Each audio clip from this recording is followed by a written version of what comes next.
আসসালামু আলাইকুম ওয়া রাহমাতুল্লাহি ওয়া বারাকাতুহু।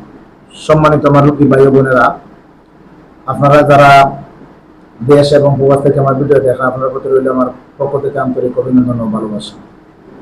অনেক দিন পর আমি আপনার সামনে ভিডিও নিয়ে আইছি।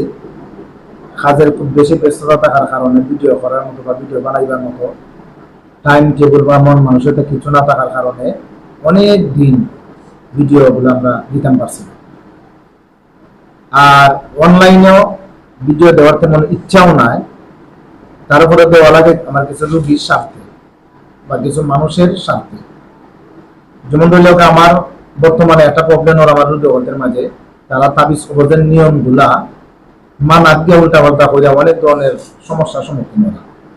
এটা লাগে এখন নিয়মিত ভাবে যাতে আমার রোগী যারা আছেন তারা যাতে সব সময় আমি যে তাবিজ কবজ তেল পানি আমার যে চিকিৎসা করে চিকিৎসার নিয়মগুলা আমি ভিডিওর মাধ্যমে কইয়া দিব, যাতে আমার রোগীগুলা লাগে সহজ হয়।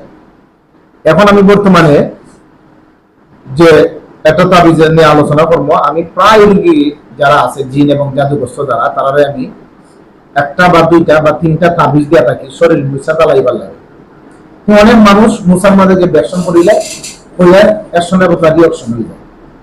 নিয়ম হচ্ছে যেমন ধরে আমি যারা তাবিজ দিচ্ছে শরীর মুছা জ্বালাইবার লাগে, তারা একটাও কার দুইটাও তিনটাও, কেউ একদিন কেউ 2 দিন কেউ 3 দিন।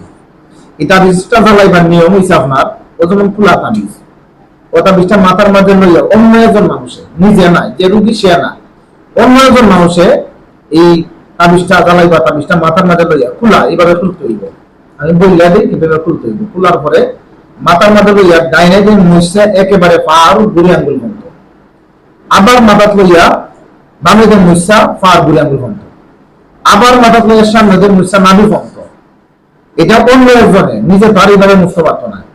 3 মুছা দেওয়ার পরে এটা আমাদের বালা তেল লাগাইবা, সরিষার তেল লাগাই পরে রুগী যে রুগী আছেন তাই ঠিক জায়গার মধ্যে উভা থাকবা। আর বাইরে যে মুসবা টাইম বাইরে গিয়া ঘরের বাড়া গিয়া কোন আকাশের নিচে, উপরে কোনো গাছ গাছালি হয় না, কোনো ছাদ হয় না, খোলা আকাশের নিচে তাই তাবিজটা জ্বালাইবা। যখন এই তাবিজ জ্বালাইবা তখন রুগী ওই রুগীর জায়গা থেকে আনবা। যদি কোনো রুগী এই তাবিজ জ্বালাইবার সময় সে ঘরের বাইরে যায় কি বা নিজে জ্বালাইলে একসঙ্গে মতো রিঅ্যাকশন করবে। এই জন্য আমি যারা তাবিজ দিছি জ্বালাইবা লাগে, আপনারা বালা কইরা আমি যে নিয়ম করে দিছি এই নিয়মটা বুঝতে তারপরে জ্বালাইবা।